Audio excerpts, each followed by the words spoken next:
نو عمری کا نور اس کے پورے وجود پہ قدرت کے انمول نور کی طرح برسا تھا۔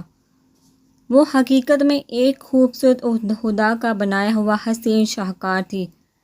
آدم نے اس کو بھرپور انداز میں دیکھتے ہوئے اپنی نظروں میں قید کیا تھا اور واپس اپنا سر جگہ ڈرائیو کرنے میں مصروف ہو چکا تھا۔ فضا گل کو لے کر اپنے ہاسپٹل آ گئی تھی۔ ڈاکٹر فضا، ان کو کیا ہوا ہے؟ رحم فضا کو تیزی سے گل کو اسٹریچر پہ لے جاتا دیکھ کر اس کی طرف بھاگتا ہوا آیا تھا اپنے کیبن سے۔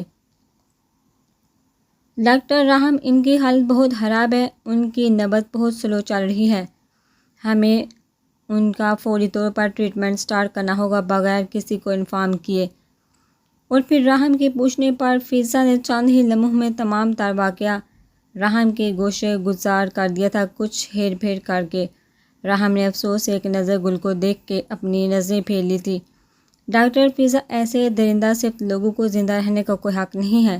رحم کی آنکھوں میں سرخی اتر آئی تھی۔ رحم، جن لوگوں کو برائی نہیں لگتی، وہ خود کو گندگی کے ڈھیر میں بھی گرا دیکھ کر کسی پھولوں کے باغیچے میں ہی گرا محسوس کرتے ہیں۔ فضا کی بھی آنکھوں میں آنسو تھے۔ اس نے رحم کو کہا تھا کہ لڑکی اس سے یہاں آتے وقت بے ہوشی کی حالت میں سڑک پر ملی ہے۔ وہ دونوں تیزی سے اس کا ٹریٹمنٹ کر رہے تھے۔ بہت ہی رازداری سے بنا ہاسپٹل کی انتظامیہ سیدھا پولیس کیس بنا دیتی اور جب تک پولیس اپنی کارروائی مکمل نہیں کر لیتی تب تک وہ لوگ اس کا ٹریٹمنٹ سٹارٹ نہیں کر سکتے تھے۔ رات کا وقت ہو چکا تھا، پورے ہاسپٹل میں چہل قدمی بہت کم تھی۔ وہ دونوں مل کر جلد از جلد گل کو ٹریٹمنٹ دے رہے تھے بڑی مہارت سے۔ یہ میں نے کیا کر دیا، مجھے ایسا نہیں کرنا چاہیے تھا۔ وہ صحیح معنیوں میں آج خود کو کسی کوڑے کے ڈھیر سے کم تصور نہیں کر رہا تھا۔ حسام صبح فجر کے وقت تیز ٹھنڈی ہوا میں انتہائی سرد موسم میں ٹیرس پر بیٹھا ایک ہلکی سی ٹی شرٹ میں ملبوس خود کو کوس رہا تھا۔ کئی دفعہ اس کے دل میں آئی کہ فضا سے گل کی حیثیت معلوم کرے، مگر اس کی ہمت ہی نہیں بن پا رہی تھی۔ جب وہ خود سے لڑتے لڑتے تھک چکا تب اس نے تھک ہار کر فضا کو کال کر دی، گل کیسی ہے؟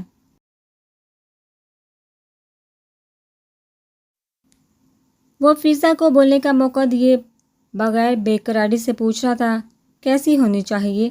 تم نے اس معصوم کو موت کے گھاٹ اتار دیا ہے۔ میں نے بہت کوشش کی تھی اس کو بچانے کی، مگر وہ رات کے میں نے بہت کوشش کی تھی حسام اس کو بچانے کی، مگر وہ رات کے 3:38 منٹ پہ اپنی سانسوں کی ڈور توڑ کر ہمیشہ کے لیے حلقے حقیقی سے جا ملی ہے۔ یہ کہہ کر اس نے فون بند کر دیا تھا۔ حسام کو لگا کہ کسی نے اس پر بہت بڑا دھماکہ کیا ہو، جس سے اس کے وجود کے بہیے ہوا میں پرزا ہو کر بکھر چکے تھے۔ اس کو اپنے ارد گرد دھماکے ہوتے محسوس ہو رہے تھے۔ وہ دونوں مال پہنچ چکے تھے۔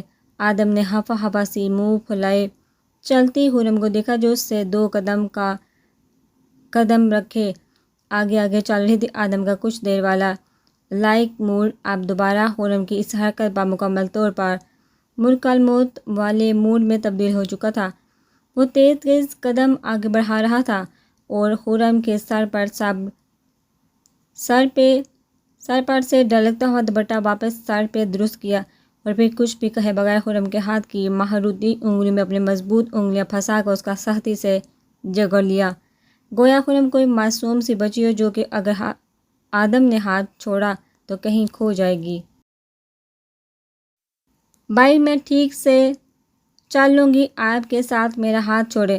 وہ ہچکچاتے ہوئے گویا ہوئی تھی، میں اب کوئی گڑبڑ نہیں کروں گی۔ وہ لوگ مال کے ایلیویٹر پر چڑھ رہے تھے جب ایک دفعہ پھر خرم نے اپنا ہاتھ آزاد کروانے کی کوشش کرتے ہوئے منمنا کر کہا، خاموشی سے سامنے دیکھو، میں تم سے تمہاری کوئی رائے نہیں طلب کر رہا ہوں۔ اس نے خرم کے ایک لمحے میں جھڑک دیا تھا، گویا خرم کتنی بھی کوشش کر لیتی اس کا ہاتھ اب آدم کے ہاتھ سے کبھی بھی آزاد ہونے والا نہیں تھا۔ خرم کی آنکھوں میں آنسو بڑھ رہے تھے جن کو بہت تیزی سے اس نے واپس دھکیلا تھا، مگر پھر تھوڑی دیر میں وہ واپس نارمل ہو گئی تھی۔ وہ ایسی ہی تھی، زیادہ دیر کوئی بھی چیز دماغ پر حاوی نہیں کرتی تھی۔ خرم، تم یہاں بیٹھو، میں ڈریسز سلیکٹ کر کے یہاں لے کر آتا ہوں۔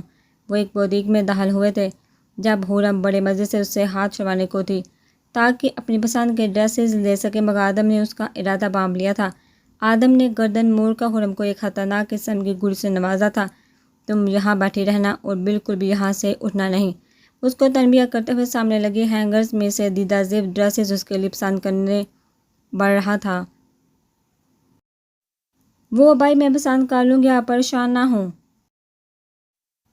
خرم نے گویا اپنے طرف سے آدم کی مشکل آسان کی تھی۔ تمہیں پتہ ہے کہ تم پہ کیا سور کرتا ہے اور کیا نہیں؟ آدم اس کی آنکھوں میں دیکھتے ہوئے پوچھ رہا تھا۔ جی خیر، تمہیں اپنے ننھے سے دماغ پہ زور ڈالنے کی ضرورت نہیں، مجھے اچھی طرح سے اندازہ ہے تمہاری چوائس کا، اور ویسے بھی مجھے معلوم ہے کہ تم پہ کیا سور کرتا ہے اور کیا نہیں۔ یہ کہہ کے وہ ڈریسز کی طرف بڑھ گیا۔ آدم نے پورے 1 گھنٹے میں اس بتی کو الٹ پلٹ کر کے بڑی مشکل سے ایک سوٹ خرم کے لیے منتخب کیا تھا۔ ٹی پنک اور فیروزی کے امتزاج کا نفیس سے کام مگر فل برائڈل طرز کا بنا ہوا ڈریس تھا۔ خرم کے لیے بارات کے فنکشن کے حساب سے منتخب کیا گیا تھا۔ خرم کی تو آنکھیں پھٹی پھٹی رہ گئی تھی۔ آدم بھائی یہ تو بہت زیادہ فینسی ہے، وہ اٹک اٹکا بولی تھی۔ میں نے تم سے پوچھا ہے؟ آدم تیوری چڑھا کر بولا۔ نہیں۔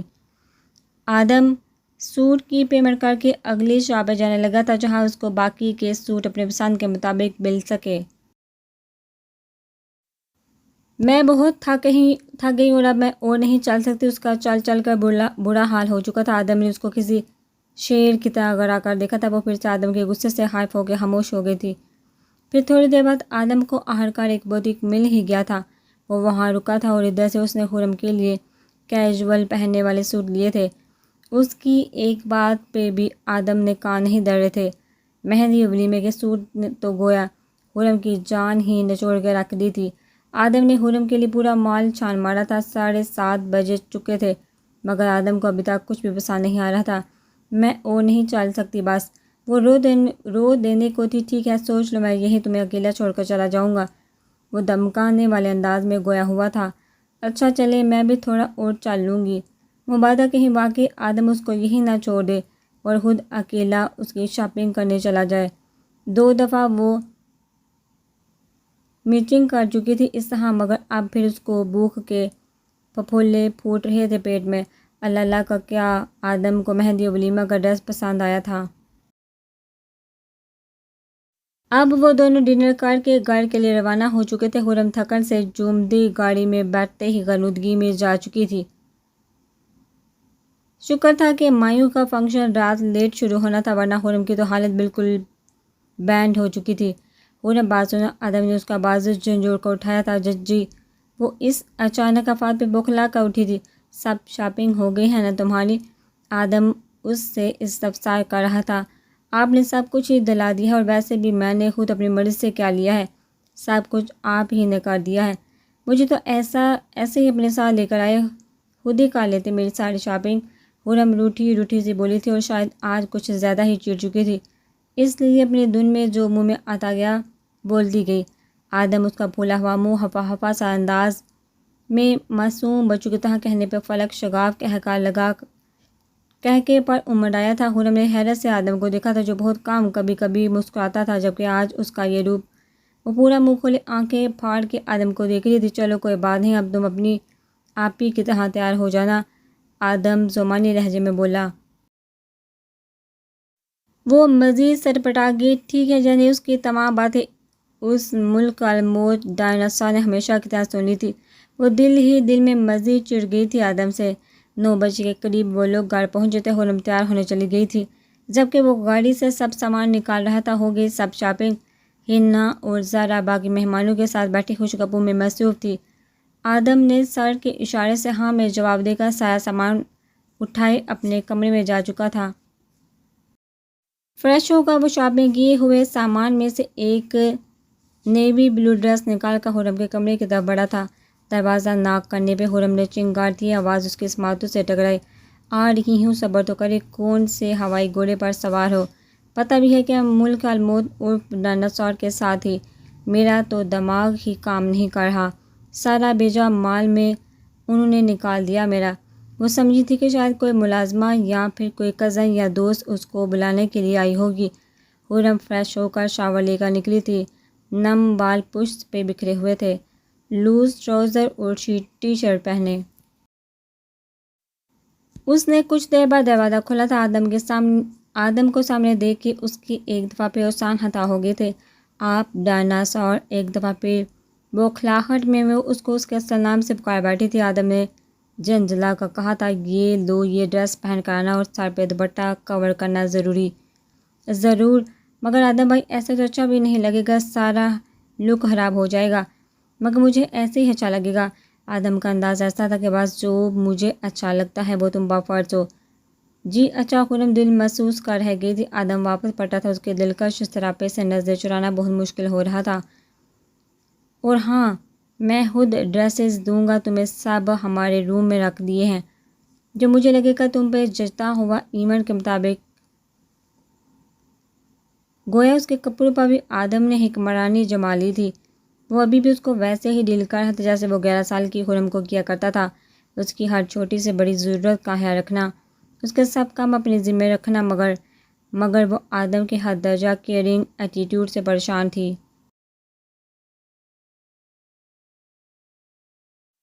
اس نے حتی امکان چھپنے کی کوشش کرتی رہتی تھی۔ گھر کے لان میں مایوں کا انتظام کیا گیا تھا۔ ہاس ہی لوگ انوائٹڈ تھے۔ خرم اور زمل کی دوستیں عریش، سارہ، انم، پری، ابریش، ارمینا، حیا، نوین صاحبہ، سائمہ اور بہت ساری لڑکیاں سامنے بنائی گئے اسٹیج کے آگے بیٹھی اپنی بے سری آواز میں لاگ الارم پڑھی تھی۔ بقول ہینا اور زارا کے درجنوں کے حساب سے تو ان دونوں کی دوستیں تھیں۔ گھونگھٹ میں تال ہے، پائل میں چھن چھن، گھونگھٹ میں گوڑی۔ سب لڑکیاں زور زور سے تالیاں پیٹی تھیں اور ساتھ ساتھ بیچ میں بیٹھی خرم ڈول بجانے کی نہیں بلکہ یہ کہنا زیادہ ٹھیک ہوگا کہ ڈول پھاڑنے کی کوشش کر رہی تھی۔ ارے لڑکیوں، گانا بجانا تو ساری رات چلتا رہے گا، بلکہ کل مہندی کے دن ایسا کرنا کہ آدھی لڑکیاں دلہن کی طرف ہو جانا اور آدھی دلہا کی طرف۔ اب یہ تم دونوں خود ہی ڈیسائیڈ کر لینا کہ کس کو کس کی ٹیم میں رہنا ہے۔ ابھی تو جاؤ اور زمر کو لے کر آؤ۔ ہینا اپنا دوپٹہ سر پہ درست کرتے ہوئے بولی تھی۔ ساری لڑکیاں گدے کے ساتھ سے سین کی طرح غائب ہو چکی تھی۔ ہینا حیران پریشان سی ان آفت کی پرکالاؤں کو دیکھ کر حیران رہ گئی تھی۔ زمل ساری لڑکیوں کے درمیان نر کا گھونگھٹ ڈالے اسٹیج پر آئی تھی۔ زید کو بھی کھینچ کر ساتھ ہی بٹھا دیا گیا تھا۔ کیا ہے، کندھا تو مت مارو مجھے، زمل شرما کر بولی۔ میں کیا کروں، یہ سب شہد کی مکھیوں کی طرح ہمیں شہد سمجھ کر جپٹ پڑی ہیں، مجھے تو سانس لینے کی بھی جگہ نہیں مل رہی۔ وہ بے بسی سے اپنی برابر میں بیٹھی لڑکیوں کو دیکھا بولا تھا، جو اس کے پورے منہ کا اپٹن سے اچھی طرح فشر کر چکی تھی۔ زمر کا حال اس سے مختلف نہ تھا، اس کا تو بہت ہی برا حال کیا ہوا تھا ان سب نے۔ زید کل ایک کام کریں گے، ہم دونوں کہیں چھپ جائیں گے، نہیں تو یہ لوگ نہ جانے ہمارا کیا حل کریں گے۔ زمل بے بسی سے بولی تھی۔ ٹھیک ہے، یہ آئیڈیا برا نہیں ہے، کم از کم ایک ان چڑیلوں سے تو جان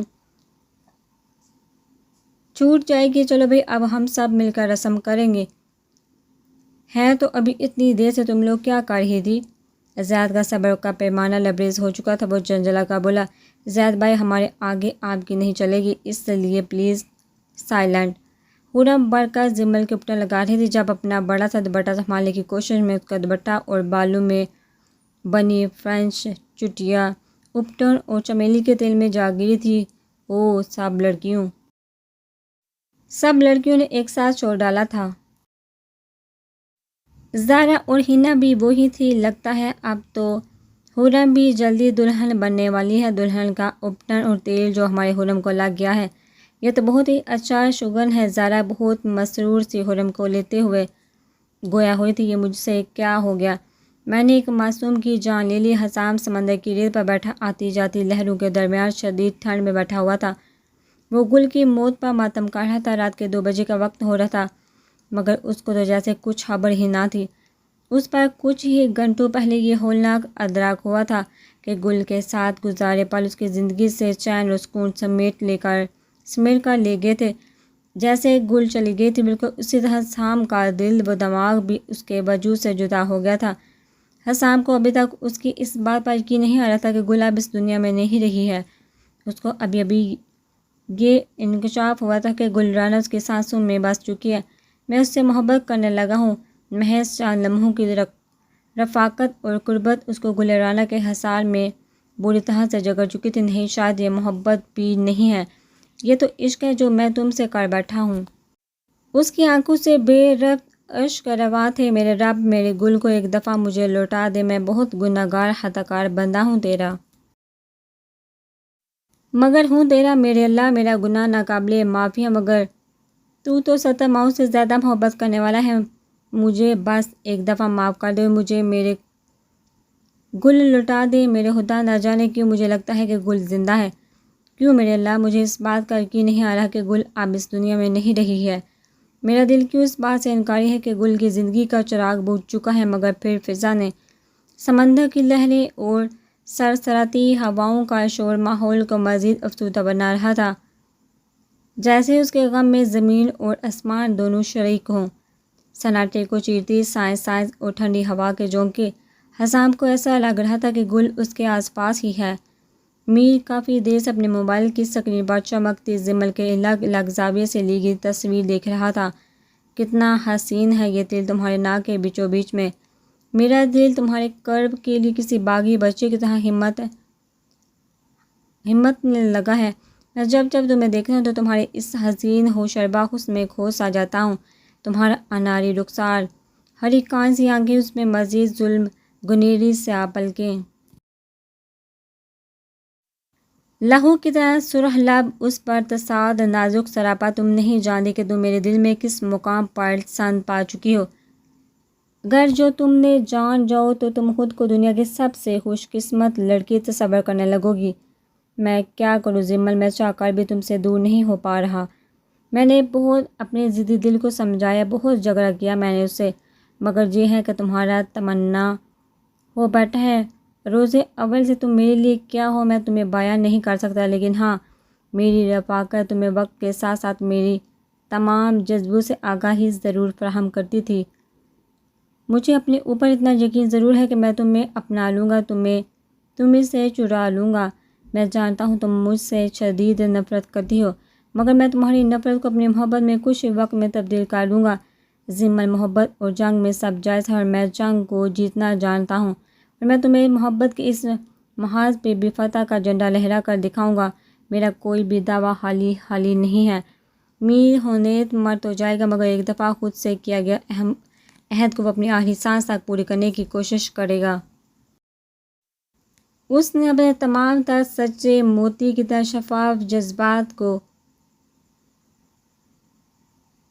وہ خرم کے نمبر پر ٹیکس کے ذریعے پہنچا دیا تھا۔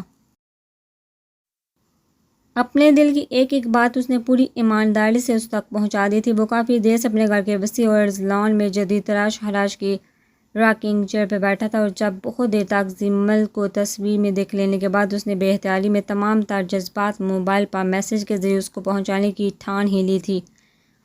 میر منیر نے فوری اپنے موبائل سے زمل کو میسج کیا تھا۔ زمل اس کے دل و دماغ سمیت روح تک میں بڑی آب و تاب سے براجمان ہو چکی تھی۔ ڈاکٹر فضا، میرا خیال اب ہماری پیشنٹ جلدی ہی ریکور کر جائیں گی۔ Now she is out of danger. ہاں ڈاکٹر رحم، یہ آپ کی محنت کا پھل ہے۔ نہیں ڈاکٹر فضا، یہ ہم دونوں کی انتھک محنت کا نتیجہ ہے کہ موت کے منہ سے نکل کر آئی ہے۔ ہاں، مجھے بھی اب پوری امید ہے کہ وہ جلد ہی دنیا کی طرف لوٹ آئے گی۔ فضا کے لہجے میں بھی ایک سکون سا تھا جو صرف ایک انسانیت کی خدمت کرنے سے ہی دل کو میسر آتا ہے۔ بس اب کچھ دن اور ان کو آبزرویشن میں رکھنا ہوگا، اس کے بعد ہم ان کو ڈسچارج کر کے گھر بھیج سکتے ہیں۔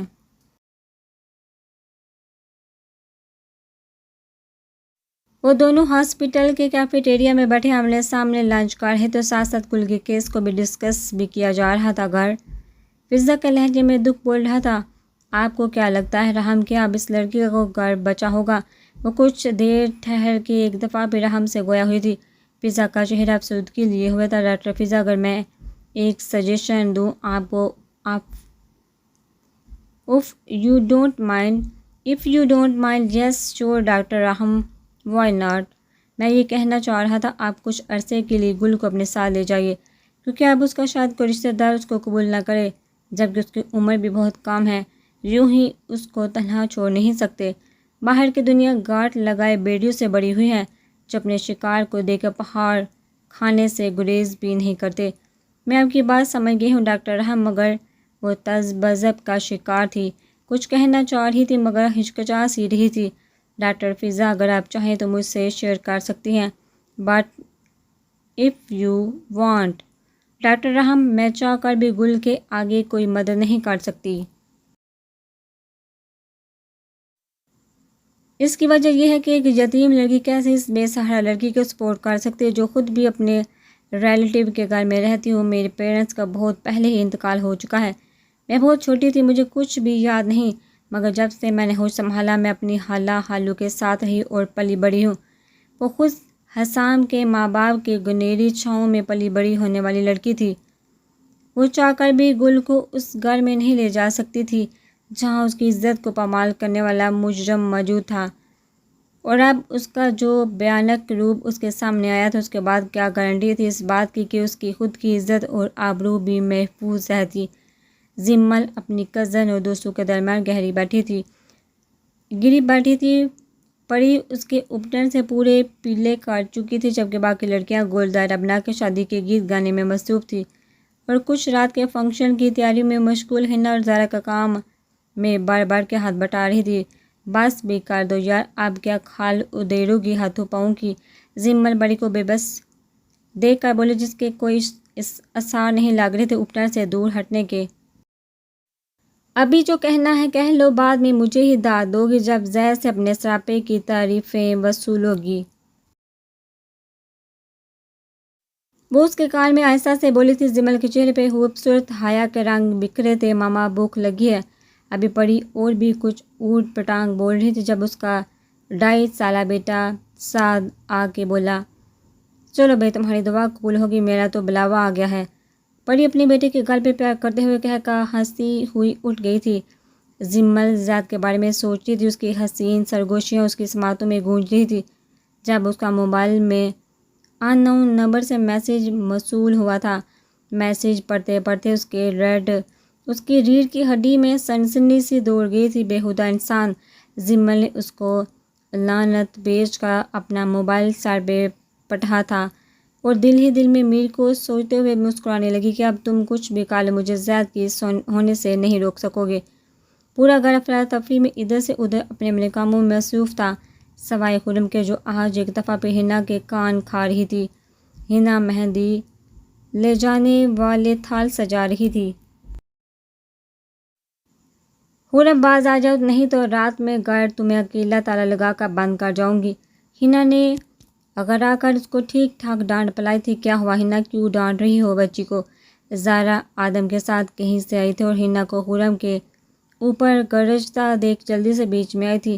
آدم وہی رکھے سنگل صوفے پہ اعتراض ہو چکا تھا، وہ بڑی تفصیل سے صورتحال کا جائزہ لے رہا تھا۔ خرم آدم کو دیکھتا پا کر ہنا کے آؤٹ میں چھپنے کی ناکام کوشش کر رہی تھی۔ ارے بابی، یہ لڑکی تو بالکل ہی عقل سے پیدل ہے۔ کیوں بھئی، آپ کیا کر دیا خرم؟ میں بتاتی ہوں بابی، اور تم بھی سنو آدم صاحب اپنے لاڈلی کے کرتوت۔ ہنا نے آدم کو گھسیٹا۔ جی چچی ضرور۔ آدم محظوظ ہوا ہنا کی بات سن کے۔ ماما بس صحیح ہے، نہیں کہوں گی نا اب، خرم نے گھبرا کر کہا۔ ہنا اب بتا بھی چکو، زارا نے کہا۔ بابی محترمہ کو آج ابھی اسی وقت مہندی لگوانے جانا ہے۔ کہہ بھی رہی ہوں کہ رات میں رت جگہ ہے تب لگوانا، رنگ بھی چڑھے گا، ابھی تو کچھ ہی دیر میں چڑھ جائے گی یا یہ خود جا کے دھوئے گی۔ وہ خرم کی جلد باز اور چلبی طبیعت سے اچھی طرح سے واقف تھی۔ خرم 2 منٹ میں جلد سے باہر آؤ، میں تمہارا ویٹ کر رہا ہوں گاڑی میں۔ آدم گاڑی کا ریموٹ، موبائل اور والٹ اٹھاتے ہوئے کہتا ہوا باہر نکل گیا۔ مگر کہاں آدم بھی تو بیٹا، تم لوگ ابھی آئے ہو؟ ہنا اس کو جاتا دے کر جلدی سے بولے، چچی خرم کو مہندی لگانے لے جا رہا ہوں۔ وہ ہنا کو بتاتا بغیر رکے باہر جا چکا تھا۔ خرم کو پہلی بار آدم کے ایٹیٹیوڈ پہ دل سے خوشی ہوئی تھی، کیونکہ آدم کی بات کوئی ٹالتا نہیں تھا اور وہ اس کی بات کو منوا کر رہتا تھا۔ بس اس کا انداز کچھ ایسا تھا کہ نٹ کھٹ سی خرم اس کے حکمانہ اور حد درجہ رویے پہ حائف ہو جاتی تھی۔ اس نے جٹ زارا سے اس کی اوڑی شال لی اور خود کو اچھی طرح سے پیک کر کے